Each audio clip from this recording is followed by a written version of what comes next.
Shabbat Shalom and Gamar Chatima Tova. Getting there. All right, let's start off with an easy question. Abraham. Where is Abraham buried? This is the easy one, folks. Come on, don't be shy. The cave of Machpelah. Very good, which is in the city of Hebron, right? Modern day Hebron, same place, and there's even a very clear marker for it. His son Isaac, where is he buried? Same place. Excellent job. All right. And was it hard to bury them there? Any tricks, any problems, any issues? Well, he had to buy the place first, but he bought it for Sarah. By the time he was passing, and then certainly by the time Isaac was passing, there was very clear title, and there were no major issues. Isaac's son Jacob, on the other hand, where did he die? In Egypt. Where was he buried? In Machpelah, in Hebron. Very good. Any trouble along the way? Because after all, Egypt and Israel are not exactly, well, they are next door geographically, but not if you're trying to transport somebody. Slight delay. Joseph had to get permission to be able to leave the country, but it worked out okay in the end. And Joseph himself, where did he die? Excellent. And where was he buried? Not the same place. Not the place. He was buried in Shechem. Shechem, which is in Israel, is the place that Jacob had first settled upon returning back to the land of Israel, and where, according to the book of Joshua, he had purchased a plot of land before everything went terrible with the people of Shechem and the incident with his daughter Dinah, who was attacked. So Joseph eventually is buried there, but that eventually is doing a lot of heavy lifting in that sentence, because Joseph died in Egypt and was essentially preserved, maybe mummification, not 100% sure, but preserved there in Egypt. Certainly he was buried-ish in Egypt and had to wait until someone transported him. And that famous someone, of course, is Moses. When all the other Israelites were getting ready to leave Egypt, Moses remembered the promise that had been given to Joseph that when we left, we would take his remains with us. And so Joseph traveled with the people of Israel all the way through the wilderness until finally in the days of Joshua, having crossed over the Jordan River, he was able to be properly buried in Israel in the city of Shechem. Everybody following this so far? Good. Now we get to the hard one. Where is Moses buried? We don't know. What do you mean we don't know? We get told where he gets buried in the Tanakh. I just told you where Abraham was buried, and you all seem to have no problem with that. I told you where Isaac was buried. I told you where Joseph and Jacob were buried. Why don't you know where Moses is buried? What does the Torah actually tell us about where he was buried? And we all accept that we don't know. Have you not been paying attention? I'll give you a hint. You can look for it in next week's Torah portion and in Vizot HaBracha at the very end of the Torah. And I'll also point out that if you look at both of those passages, chapter 32 and 34, you will find that Moses is buried in the valley and at the top of the hill. We get two versions of where Moses is buried. One says that he is buried on the top of the hill of Nebo, and then we are also told that he is buried in a valley. Now, I don't know about you. I'm not an official geographer, but I'm pretty sure that valleys and hills are two opposite things. How can Moses be buried in two places at once? And indeed, a Roman emperor, according to Sifrei, the great Midrashic collection, set out to figure out where Moses was actually buried. So he sent 2 legions of troops to the area described in the Torah and said, figure out where this guy is buried. Romans were practical, if not always moral. And the legions got to the valley and they looked up at the top of the hill and they could see that that was the burial site of Moses. And so they all trumped up that hill and they got to the top and they looked around and they couldn't find anything. And they looked back in the valley and there's his burial site, there in the valley. And they trump back down to the bottom of the valley, and they look around, and they can't see anything, and it's up on the hill again. So, being logical Romans, without a moral compass, they split the two troops up and say, okay, one troop goes up, one troop stays here, and now we're going to figure out where this guy is buried once and for all. So, one troop schleps back up the hill, probably really unhappy that they were the ones chosen for that job. And when they get to the top, they see nothing, and they look down the valley, and they can see the burial site right there where the other troop is standing. And the troop down in the valley don't see anything, but when they look up, they can see the burial site at the top of the hill. We don't know where Moses is buried by design. We don't know. It is mentioned with as much specificity as where Joseph is buried, and yet we consider ourselves to be in the dark of where Moses is buried because the Torah explicitly tells us we don't know, which is why the Midrash is necessary, because how else can we explain why we don't know for Moses when we do know for other figures who are given the same amount of detail? But there is a deeper question than where exactly he is buried, than where we know he is not buried. He is not buried in Israel. He is not buried in Israel. And this has bugged me for some time. Right? Moses didn't get to go into Israel leading the Jewish people. We all know that. Very, very famous. Moses was no longer allowed to lead the Jewish people across the threshold into the land of Israel. Moses himself complains about this repeatedly to God and to the people whom he blames. I don't get to go into the land of Israel because it's all your fault. And he is really not mincing words when he goes into his lament about this issue. And he is kind of right, in many different ways at least. If the people hadn't messed up with the issue with the spies, they would have already been in the land of Israel 38 years ago. So, that probably would have helped his odds.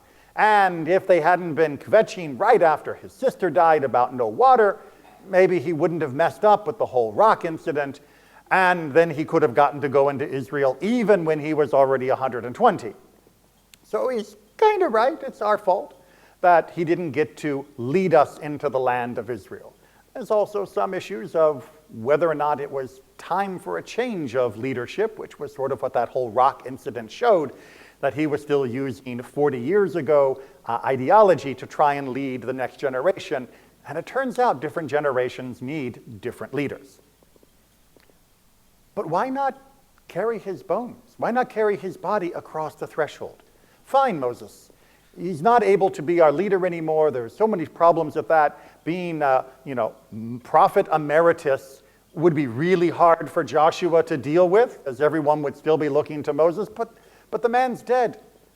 Just let him at least be buried in the land that he has worked so hard to create. Not allowing him to be buried there would be like not allowing Theodor Herzl to be buried in the land of Israel in the modern days. Just get across. You're already carrying Joseph's bones. What's one more body to make the trek across? Why not let him be buried in the land of Israel? Well, there are a couple of different explanations that we can come up with. The first and easiest is, well, Abraham had a place to be buried because he had bought it. And that was good for his son, and it was also good for Jacob. And of course, Jacob had bought a plot that Joseph could be buried at. Moses was not part of the allocation of land, right? Because he was one of the generation who would not step across that threshold into Israel. He was not there for the lottery of how the land would be divided. He was not there for it to be apportioned, which meant legally he had no entitlement to any piece of land in the land of Israel that could take up his burial spot. He would be literally robbing someone else of their land. Now, this is a little bit of a thin argument because who wouldn't want Moses buried on their portion, right? Please, I've got plenty of acreage. Moses can be buried right here. I've got no problem with it. So it might have been a technicality, but it's not one that I think that would have really been a problem for the people. But can we imagine other issues that might have arisen with Moses being buried in the land of Israel and with a nice, well-marked gravesite? I see some nods. What do you got?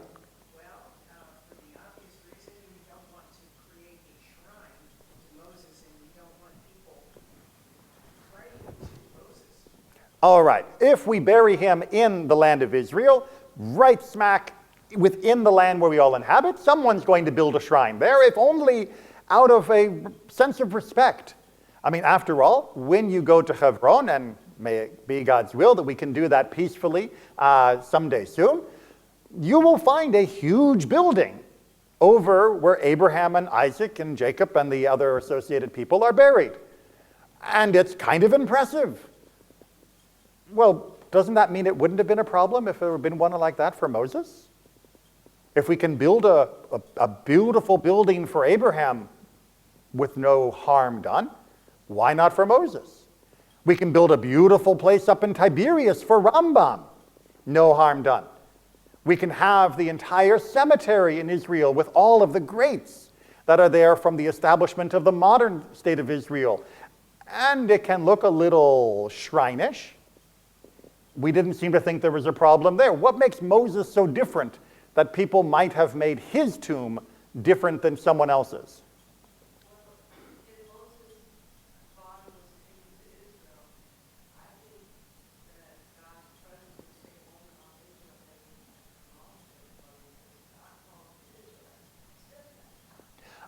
So one more lenient answer is if you take them into Israel, we're going to be held to a higher standard.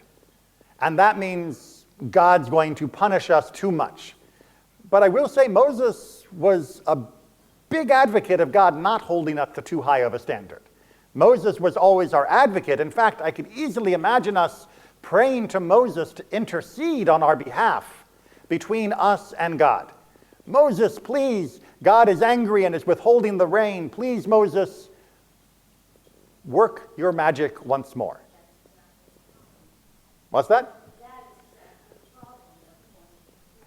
That is exactly the problem, or at least it is one of the problems, because there is a whole list of the problems. So one of those problems would be that not just that they would build a shrine, but that shrine would become a focal point of worship.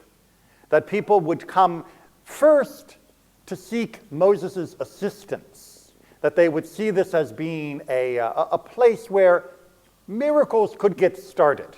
Because after all, the power of Moses' spirit surely will work on behalf of us who are going through whatever trouble it is that we are going to. And indeed, we see people doing this even to this day.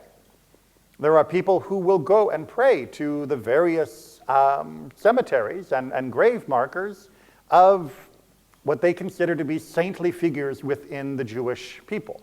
This is not really long-term mainstream, but it is something that has become more and more prevalent over the last couple centuries. And there are many of us who scratch our heads and say, asking somebody dead at their graveside to intercede on your behalf sounds like you're missing the point that God told us we are in direct connection with God, each one of us. And we don't need someone else to be Jewish for us. We don't need someone else to manipulate the divine affluence on our behalf. That's our job, to reach out and connect to God directly. And if you have this kind of tomb worship, then you are in very great danger of not just using it as an intercession, but of turning it into actual worship. Indeed, this is precisely the path towards idolatry that Rambam in Mishnah Torah lays out. That at first, everybody knew there was one God, but they also knew God had appointed various forces, what we might call angels over the world, and people took to trying to plead with the angels so that they would work with God to give us whatever we wanted from that angel's domain. And over time, people stopped thinking about the second part. They just pleaded with the angel, and then the angel in their mind became a god, and now there was a god of the river, and god of the forest, and god of the sun, and so on. And so too, we would have ended up with Moses, the god of fill in the blank of whatever he would have been labeled as, along with other people who came. David, god of war. Who knows where we would have ended up, but it certainly wouldn't have been here. But there was another problem as well. Even if we had imagined ourselves capable of resisting that temptation to see Moses as an intercessor or as a divine being, whose tribe gets this? Who gets Moses in their patch of land? I mean, doesn't everybody want Moses there? Wouldn't it be a site of at least importance, if not veneration or worship, and you would want that there? I mean, we see in the modern world different cities vying for companies to build their headquarters and giving them tax breaks and all sorts of other wonderful free gifts. Who wouldn't want Moses as part of the prestige of their tribe to be there? And you can't give it to his tribe because the Levites don't have any territory. So it's got to be someone else's territory. And as we see from the book of Judges in particular, the tribes aren't always so good at sharing. And they're not always so good at working with each other in a peaceful way. It's one of the reasons why David eventually establishes his capital in Jerusalem, which was kind of like our Washington, D.C., outside the official territory of just one tribe. It's a little more complicated than that, but suffice to say, Jerusalem was not part of the original allocation and therefore was considered a little bit more no man's land and not taking from anyone and not giving to anyone.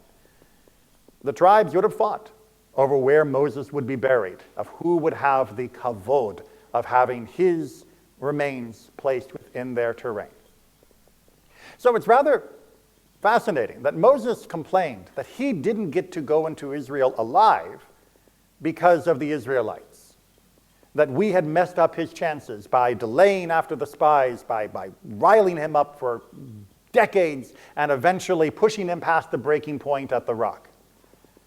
But it turns out he also didn't get buried in the land of Israel because of us, because we couldn't be trusted with it. We couldn't be trusted to not turn it into a shrine, to not turn it into something that we worship, to not turn it into a point of rivalry or of argumentation or of just anger among the different tribes of who got him and who didn't, and whether or not that's fair and whether you're taking proper care of his remains. We ruined the opportunity to be able to properly give Moses at least a rest within the land that he deserved to be in. It was our fault all along. And I still feel very bitter about that on Moses' behalf. But this is par for the course. So much of Torah is designed because we have not yet reached a level where it is not necessary, where we need the laws and the rules. We need the mitzvot and the structure in order that we will grow to be better people. That we will set aside the temptation to worship or venerate people as though somehow they have a different type of soul than the rest of us. That we will set aside the pettiness of arguing over whose land he gets to be in or whose land is being used in order that he is there. But that we can be compassionate and caring, and we can see with respect each one of us and feel the totality of all of us rather than squabbling like children. But we're not quite there yet, which is why we still need Torah, which is why we still need Judaism. We have not graduated away from the mitzvot. We are still very much in need of them. They ennoble and enrich our lives, and they have brought us a lot closer than we were in those early generations to being to being people that are worthy of having Moses in our midst in some form. The next time you're tempted to be petty, to think someone else can do Judaism for you, to think that you don't have to do this or someone else should be doing that, or to shake your fist in anger at other Jews because they're all doing it the wrong way and I'm the only right one. Realize that that's exactly the kind of thinking that kept Moses out of Israel alive and dead. We have the opportunity and we have the capacity to do better. It's a new year. Let's do better. Shabbat Shalom and Gamar Chatima Tova.